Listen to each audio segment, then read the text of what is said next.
you found this video, it's because your old self is no longer serving you. We need to forget who we were in order to go forth into the future. I've been talking about this idea of unbecoming. We spend so much of our lives becoming somebody, becoming something. And from a very early age, we're trained to look at what job do you want, what title do you want, who do you want to marry, how do you want your life to look, and we get very, very guided into deciding that all these external factors and identifiers are who we are. And that's okay. It's part of society. It's part of modern culture. And at some point in your adulthood, and maybe even younger if you're a more awakened being, you realize this doesn't serve you, right? This is a inordinate level of attachment to a system that you've been gifted that just does not serve a spiritual being. And whether you have a spirituality or a faith, we're all spiritual beings. And I think once you have this realization and this awakening, that old self has to die. And it's going to happen many times in your lifetime. This could be, 100 iterations, 50 iterations, whatever it is. We have to regularly make peace with the wilting and the passing of our old self and make space and time for that new self. But how do we do this unbecoming? Because to me, I think as you strip back all of these layers, all these identifiers, all these things that we believe are who we are, you get to this soul essence, you get to this consciousness, this being which is just here having an experience. And unless we intentionally and consciously make that time to strip those layers back, we're always going to be trapped in who we thought we were, which was often gifted or served to us by other people. And I know that if you're watching this, you want to be your truest essence. You want to be the person you were meant to be, the person that you feel deep inside that maybe you haven't even totally unlocked or connected with yet. And in order to do that, we have to unbecome who we were. And usually we have to unbecome through habits. And we have to change those habits in order to change ourselves.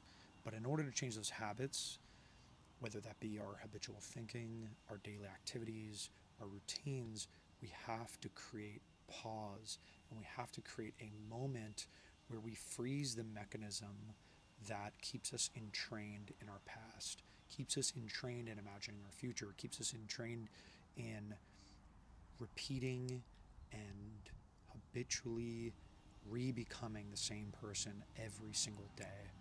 And there are a couple different ways we can do this. And the way you do this is by dissolving that sense of self. You have to sit outside of time and space just as a consciousness to see that, okay, all these thoughts are not who I am. This job is not who I am.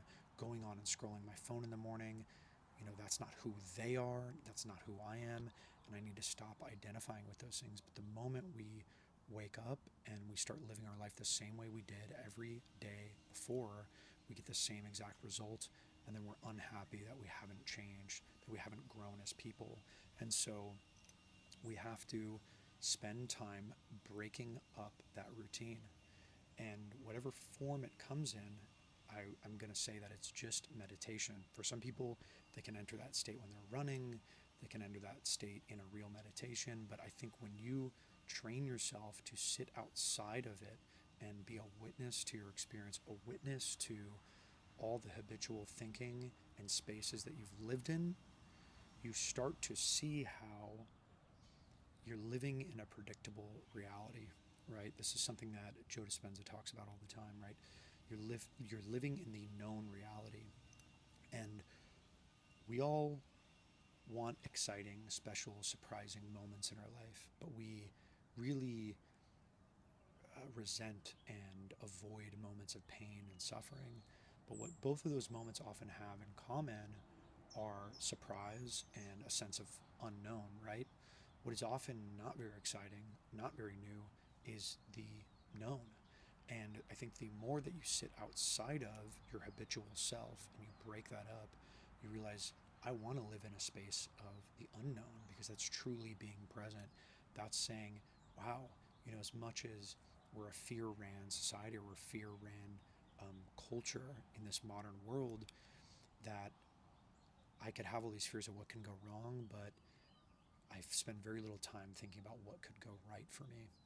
And I think when you break the habitual self, you not only spend time outside of that identity, that somebody that you've become, you start unbecoming who you were, and you start to see that the world has so much surprise for you. The world has so much to offer, and there's so much in the unknown, and the unknown is where the amazing happens, right? The unknown is where your life often is changed, right? It's that unexpected love, that unexpected career opportunity, that chance encounter of meeting with an old friend.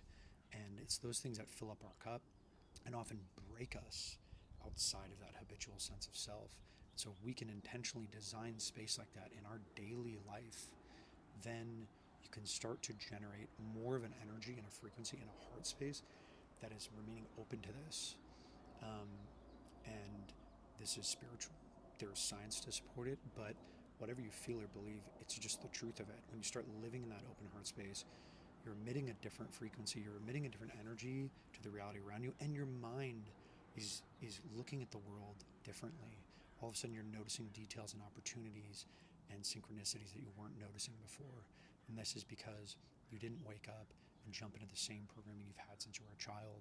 And rarely do people take the time to reprogram this, or maybe even deprogram is a better word, right? And so that's what I've been talking about, is this unbecoming, right? We're so obsessed with becoming in our culture. This is worldly. It's not just the US, it's anywhere, right? We need to become more interested in unbecoming. That's where we can start to break this rhythm of time and space, break this rhythm of self. And since I've started doing that really more this year than ever, it's amazing how your life changes so rapidly, and it doesn't fix all your pains. It doesn't change, the fact that life is always going to present problems or difficulties, but it starts to change your disposition and your ability to navigate those things. And it also gives you more of this reservoir of self, so that way you can re-enter this space of the unknown and this present moment space much more quickly, and say, okay, that person I used to be, that way I used to believe, I'm seeing it come up, but I can more quickly close the gap from feeling that habit, feeling that reaction, and being responsive. I can close that window. That way I didn't just live 7 hours of my day in a state of anxiety or fear or annoyance. And so we need to cultivate moments. This could be through journaling. This could be through meditation.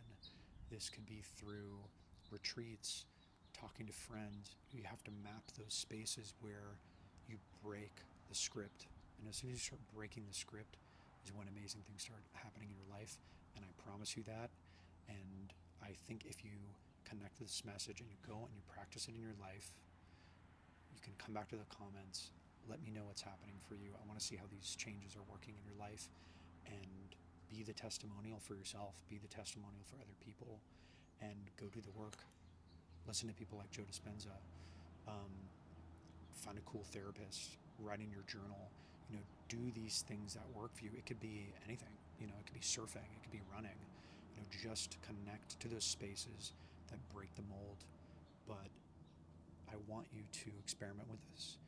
Ask your reality for examples and proof that this experiment's working, and watch your life begin to change.